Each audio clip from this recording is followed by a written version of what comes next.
pour vanter sa culture, pour présenter sa culture sous un bon angle, mais ils le font très mal, avec beaucoup de maladresse, pour la simple raison que les outils qu'ils ont leur ont été transmis par quelqu'un d'autre qui, lui, avait déjà une autre vision de notre culture. Je parle là des livres édités par d'autres personnes qui ne sont pas de notre culture et qui l'ont défini à notre place. Et on arrive où à la diaspora? J'ai compris, ils ont l'impression que s'ils expriment leur culture authentique, les Européens ne les comprennent pas. Et souvent, ce que moi je leur dis, c'est que euh, quand j'expose ma culture au monde, le but, ce n'est pas de viser les Européens qui comprennent ce que je dis. Il faut qu'ils cherchent à comprendre ce que je suis.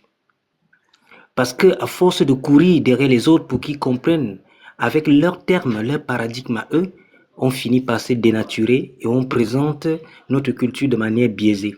En fait, ça, c'était en gros pour présenter un peu mon axe de, de travail que j'opère. Et j'ai pas mal d'autres exemples. Je ne vais pas monopoliser la parole. Et quand je vais reprendre la parole, je vais essayer de développer ce que j'ai dit. Merci. D'accord. Merci, monsieur François, merci pour tout ce que vous faites. Nous allons passer la parole ici à monsieur We Can Do It. Vous avez quelque chose à dire? I can do it. Oui, Autant pour moi. merci Madame la Présidente. Puis ce que j'entends là, c'est très intéressant. Moi, un pays qui me fascine beaucoup depuis l'enfance, qui a su allier culture et modernité et technologie, c'est le Japon. Donc, on a tous été bercés dans la culture japonaise et ils ont su l'introduire dans les technologies, tout ce qui est jeux vidéo, PlayStation, tout. On sait même la langue japonaise aujourd'hui est un peu parlée pour un pays qui était un peu enclavé. Donc, pour moi, c'est un modèle au niveau de la fascination, même que les Occidentaux ont de cette culture-là tout ce qui tourne autour. Donc, on voit un alliage entre développement et culture, en fait. Et ce que je voulais ajouter dans notre plateforme à nous, sur le tribunal des réalités, on a une section qui est la diaspora, en fait. Donc, dans cette diaspora, qu'est-ce qu'on veut impacter? On veut impacter au niveau de l'éveil des consciences sur les réalités ignorées. Comme le monsieur Conteur qui l'a dit tantôt, notre culture parfois est racontée même par les Européens qui n'y comprennent vraiment rien. Et on subit le fantasme ou l'imaginaire exotique de cultures qui ne comprennent rien à nos cultures en fait. Donc on devient consommateur au lieu d'être créateur de notre propre monde, de notre propre environnement. Ensuite, on veut créer une communauté active et solidaire. Ma culture est différente de la culture de la présidente, est différente de la culture de monsieur Conteur, de monsieur Olpak et tout. Donc, c'est un mélange. C'est ce mélange-là qui fait que j'apprends, par exemple, les mythes et légendes de monsieur Conteur, que je peux trouver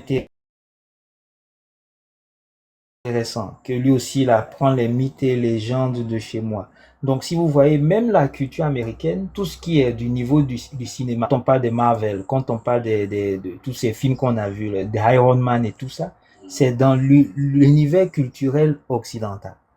Nous aussi, au niveau du film ou de la création animée ou numérique, on peut aussi prendre cette culture-là, en faire vraiment des séries ou des films qui peuvent toucher vraiment un peu partout.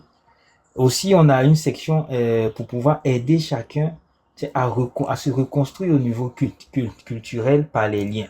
Donc, sur la plateforme, quelqu'un qui vit dans telle région, qui peut trouver un frère qui vit dans la, ou bien, enfin, qui se sont perdus de vue, peuvent être de la même région et partager vraiment le vécu culturel, où je peux échanger avec une autre personne. Et tout ce mélange-là vient en fait pour inspirer le changement, un changement positif qu'on veut avoir sur nous. Je vais donner un exemple, par exemple. Au Cameroun, il y a un créateur de jeux vidéo qui s'appelle Kiro Games, que vous connaissez peut-être, qui a une compagnie, qui a une société de jeux vidéo et qui crée des contenus de jeux vidéo avec des personnages africains qui est très apprécié. Donc, il le vend même, je pense qu'il y a même une version qui est sortie sur Xbox, qui est déjà très intéressant. Au niveau de la Côte d'Ivoire aussi, vous avez Africa Toon, qui fait de l'animation et des jeux vidéo. Et je pense qu'il y a plein d'autres pays en Afrique du Sud, un peu partout, au Congo. Donc, tous ces exemples-là peuvent vraiment se mettre ensemble et puis vraiment booster au niveau de l'innovation, au niveau de nos cultures pour pouvoir créer des contenus. Pas juste, par exemple, faire de la danse quand il y a des festivités en France ou c'est pas, peut-être à Angoulême ou des choses comme ça, où on vient, on danse, on présente, mais créer des contenus qu'on peut vendre, comme les Japonais l'ont fait. Vendre notre culture afin que ça fasse marcher vraiment. Nous avons des acteurs, des entrepreneurs ici. Je regardais, par exemple, je vous assure, c'est un marché qui vaut autour de 100 milliards de dollars par année, juste la culture, le soft power. Donc c'est quelque chose où l'Afrique n'a pas encore pris sa part.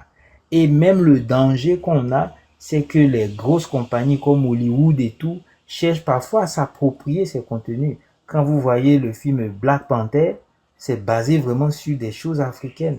Mais ça a beaucoup vendu, mais c'est nous qui devons être à la base de ces choses-là pour pouvoir raconter, pour pouvoir tirer les profits à nous. Donc, c'est quelque chose vraiment qu'on veut développer sur notre plateforme et je trouve que c'est très intéressant. Merci, Madame la Présidente.